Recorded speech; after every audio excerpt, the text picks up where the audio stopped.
હા, હું ધૂળના ધડીમલાની દેવી માતા મેલડી બોલું છું. કોણ? મારી માતા મેલડી?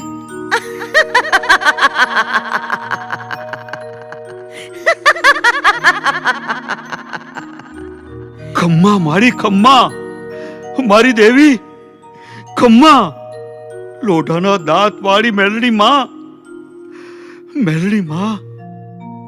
અરે મારા કાનિયા, કોઈ પ્રભાતના પોરમાં મને મેલડીને ધૂપ દીવા કરતા હોય, કોઈ ભુવા ભક્તો મને સંધ્યા ટાણે ધૂપ દીપ કરતા હોય, પણ હે મારા ભગવા બેક, તું મને મેલડીને રોજ રોજ મઘરી રાતનો ગજરો ભાંગે, રાતના 12-1 નો સુમાર થાય ત્યારે તું મને મેલડીને ધૂપ આપીને હુકામ જગાડસ? મારા કાનિયા, આજે મને વાત કર દીકરા, મને મેલડીને 12-1 ના સુમારે ધૂપ કરશો એનું કારણ શું છે? આજ મને વાત કર મારા ભગવા બેક, કાનિયા જોગી, બોલ શું વાત છે દીકરા? હે દયાની સાગર, મારી માં મેલડી, મારા દુબળા માણસની દેવ, હું તને કાન્યો શું કહું માં? હે માં, તમે એમ કહો છો કે મને કોઈ દિવસ સુઈગે દીવા કરતા હોય, કોઈ સંધ્યા ટાણે દીવા કરતા હોય, પણ મારે હું તો કાન્યો એકલો, અહીંયા મને કોણ ટેકો આપે? મને કોણ સાથ સહકાર આપે? મારી માં મેલડી, તમારા સિવાય આ દુનિયામાં, આ જગતમાં મારું કોઈ નથી માં. સાંભળ મારા કાનિયા, તું તારા મનની માલિપા આવો ઓરતો લઈને બેઠો છો ને કે આ દુનિયામાં તારું કોઈ નથી. કાનિયા, હું લોઢાના દાંત વાળી મેલડી તારી વાહે ધણી બનીને બેઠી છું. અરે મારી દેવી,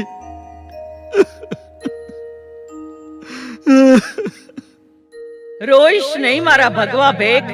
કાનિયા જોગી, છાનો રે દીકરા, છાનો રે. મારી માં મેલડી, મારે કાકાના કુટુંબ નહીં, મામાના મોહાર નહીં,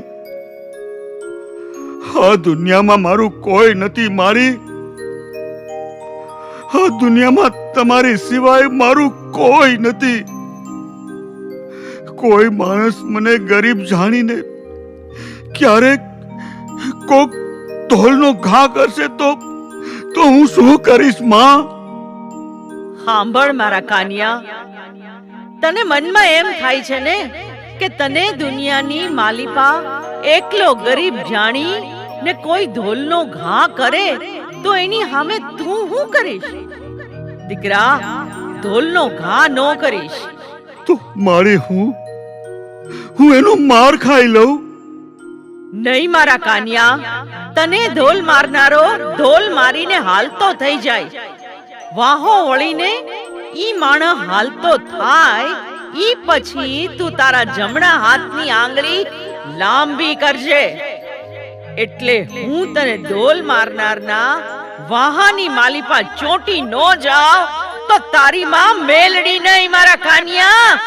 બસ મારી બસ, હવે તો તમારો એક આશરો છે, જેને જેનો આશરો એને એની લાજ. મારા કાનિયા, અત્યારે મારા ધૂળના ધડીમલે નિરાતે હુઈ જા, રાત ઘણી વીતી ગઈ છે દીકરા. ભલે મારી, ભલે. જય હો મારી માં, જય હો હલેણાની લેનારી, વિશ્વાસની દેવી, જય હો મારી, જય હો.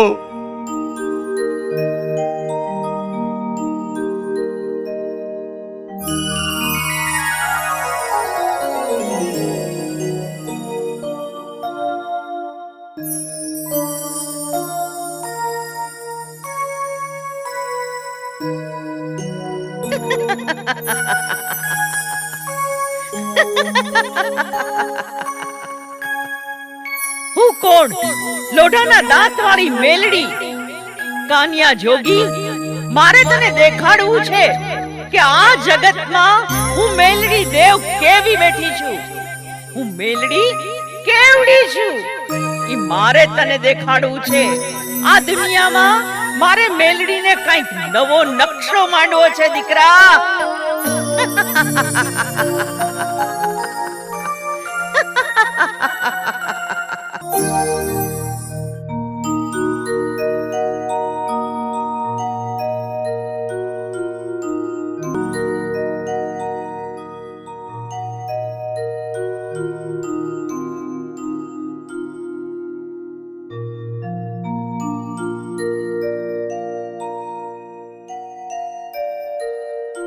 જય મેલડીમાં, જય મેલડીમાં, જય મેલડીમાં.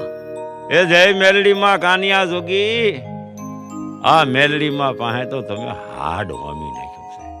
હા, તમે રાત દી મેલડીમાં ભજીયા કરો છો. હવે સાંભળો કાનિયા જોગી, અમારે ગામને મળી આ તમારા મેલડી માતાજીનો નવરંગો માંડવો નાખવો છે. હા બોલો કાનિયા જોગી, આ માંડવાનું ખર્ચ કેટલું થાય? હા બહુ હારું બાપા, બહુ હારું. પણ પેલા હું મારી મેલડીની 1.5 ઝાર લઈ લઉં. ભલે. જો મારી મેલડી રજા આપે તો જ મારા ધૂળના ધડીમલાની ધણી મેલડી દેવીનો નવરંગો માંડવો થાય. તો બાપા એમ વાત કરતા હો તો તમે માતાજીને પૂછી જુઓ. એ માતાજી રજા આપે એટલે ધામ ધૂમથી નવરંગો માંડવો નાખ્યો કાનિયા જોગી.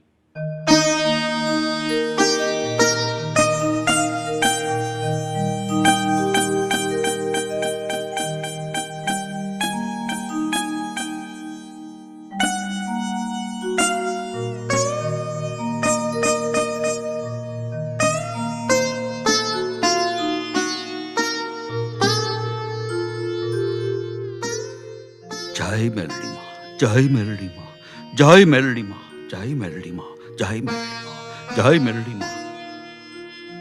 સાંભળ મારા કાનિયા જોગી, મારા ભગવા ભેગ, પેલા મારી વાત સાંભળ.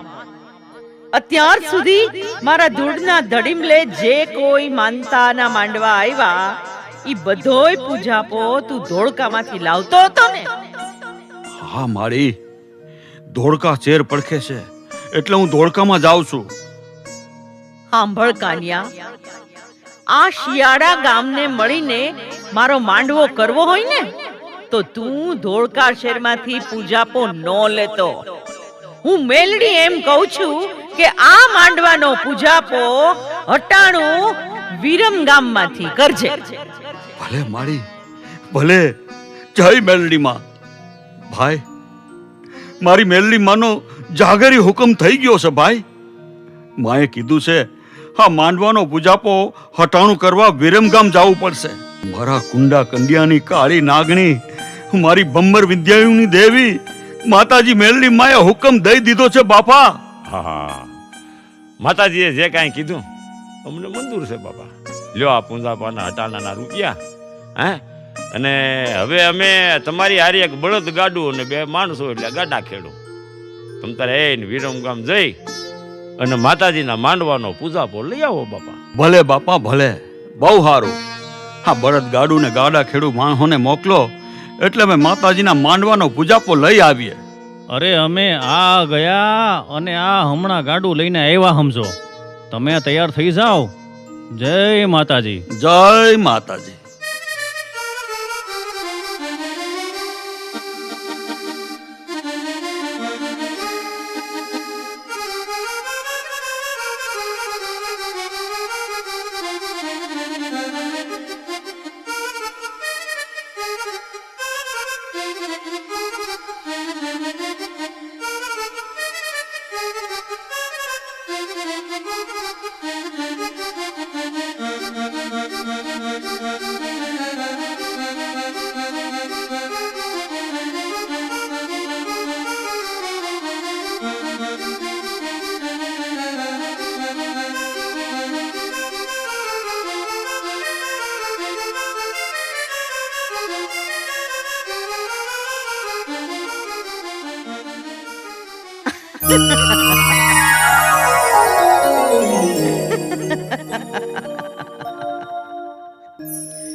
કાયમ મારો કાનિયો ઓરતો કરે છે કે દુનિયામાં હું એકલો છું, હું એકલો છું.